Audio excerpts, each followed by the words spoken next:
Salut. Je reviens. Non, non, bah non.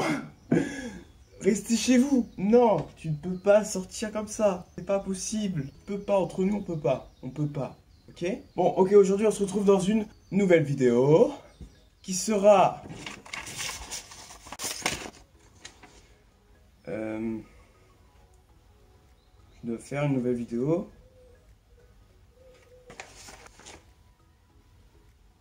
Ce gars est perdu. Merde. Putain, j'ai dû le marquer quelque part. Attends. Parce que... Ouais, c'est le bordel en plus. Ouais, je trouve pas. Eternity later. Merde. Eventually. Non.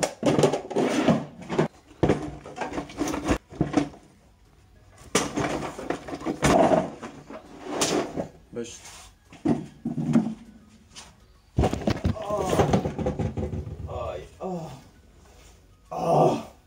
Oh, c'est pas mal de chien. C'est ici la plage. Désolé, c'était pas là parce que je me suis trompé. Mais je t'ai dit de rester là, toi. Pourquoi t'es venu avec moi? A few moments later. Donc, ah oui, je dois chercher ça aussi. Mais je trouve pas en fait où je l'ai mis. Je sais pas l'idée de ma vidéo. Putain,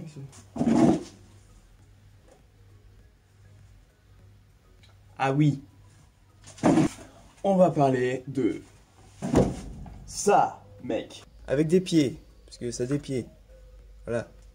Qu'est-ce que c'est que ça? En fait, c'est un calamar. Un calamar, comment ça se pêche, tu vas me dire? Ça se pêche avec des turlutes. Et ce n'est pas ce que tu crois, petit coquin. Non. Ça sert à pêcher du calamar et de la sèche. Les céphalopodes. Céphalopodes, qu'est-ce que c'est? Un cerveau avec des pieds. C'est un animal lucifuge qui craint la lumière en fait. Donc il va évoluer dans le noir, il va chasser dans le noir. Donc qu'est-ce qu'il faut? Il faut des turlutes fluorescentes. Fluorescentes pourquoi? Parce que les animaux, la plupart des animaux dans le monde sous-marin, le dark world, tu vois, ils sont luminescents la plupart. Et pourquoi ils sont luminescents, tu vas me dire? Pourquoi? Tu arrêtes cette vidéo et tu me le marques en dessous, s'il te plaît. Donc en fait, ils sont luminescents parce que les rayons de la lune, elles pénètrent l'eau jusqu'au fond de l'océan. Donc ça crée une ombre sur l'objet ou l'animal qui est sur les rayons de la lune. Donc cette ombre va se refléter sur le sol et ça indique une proie potentielle pour les prédateurs. Donc les proies qui sont concernées, les plus vulnérables, elles vont développer de la bioluminescence. Ça va leur permettre d'effacer leurs ombres en fait, tout simplement.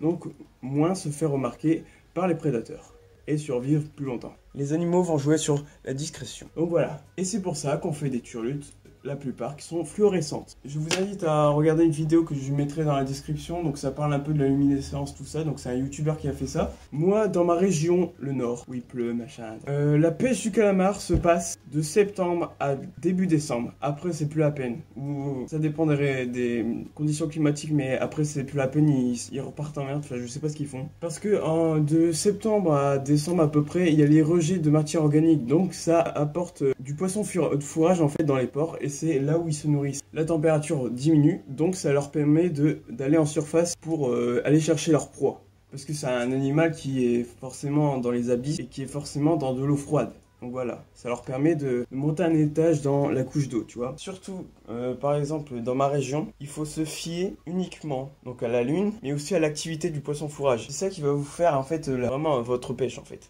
Donc si vous voyez pas de poisson en surface et des petits harengs machin, vous y allez pas, ça sert à rien. Donc on va passer tout de suite au montage. Allez, c'est parti. Ouais, donc là, je vais vous présenter un peu le montage que j'utilise. Donc il y a déjà deux sortes de turlutes que j'utilise. Il y a la turlute flottante, donc pour mettre sur la ligne d'ordine en fait. Et la turlute coulante, donc qui va permettre de gratter sur le fond. Mais le problème de celle-là, c'est que en fait, il y a beaucoup d'encombrement dans mon port, dans le port où je pêche, et on s'accroche tout le temps, donc vaut mieux rester sur de la flottante à ce niveau-là.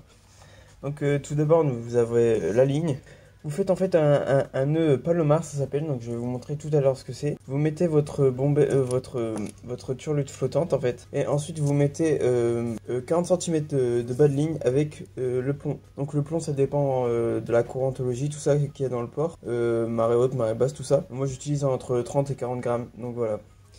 Donc nous allons passer tout de suite au nœud Palomar. Donc c'est un nœud tout simple qui va permettre de changer directement de turlute très rapidement. Donc voilà. Allez, à tout de suite. Donc après le montage, je vais vous montrer un peu le nœud que j'utilise pour accrocher la turlute sur la ligne en fait. Donc là en fait ça fait office de turlute, l'anneau de la turlute. Donc voilà. Donc vous allez faire une boucle en fait. Vous allez la passer dedans. Voilà, comme ça. Vous allez faire un nœud tout simple.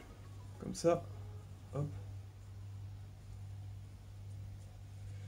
Ensuite, avec ce nœud, vous allez prendre cette boucle et la faire passer autour de la turlute pour la remettre en dessous. Et ensuite, vous n'avez plus qu'à serrer. Hop. Ça vous fait un nœud tout fait. Qui va être, je pense, c'est un des nœuds les plus résistants dans la pêche. Et vous pouvez ensuite dandiner votre turlute. Donc j'espère que cette vidéo vous aura plu. N'hésitez pas à dire ce que vous en pensez, les commentaires, tout ça. Ça me fait super plaisir de faire partager cette vidéo dans un peu le style drôle, tout ça. Donc voilà, j'aime bien ce côté assez fun.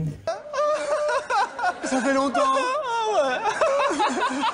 Parce qu'aujourd'hui, il n'y a pas assez de pêcheurs qui sont drôles. Ils sont en mode oh non, machin, nana, les nœuds et tout, nana. Ils sont trop pros et tout, et ça m'énerve quoi. Du coup, moi je le fais avec rigolade, et voilà, j'espère que ça va vous plaire. N'hésitez pas à vous abonner si c'est pas encore fait, pour me suivre dans les aventures. Et oui, parce que je reprends ma chaîne YouTube. Je vais faire des nouveaux concepts, tout ça. Donc n'hésitez pas à suivre mes actualités. Et allez, peace, à la prochaine.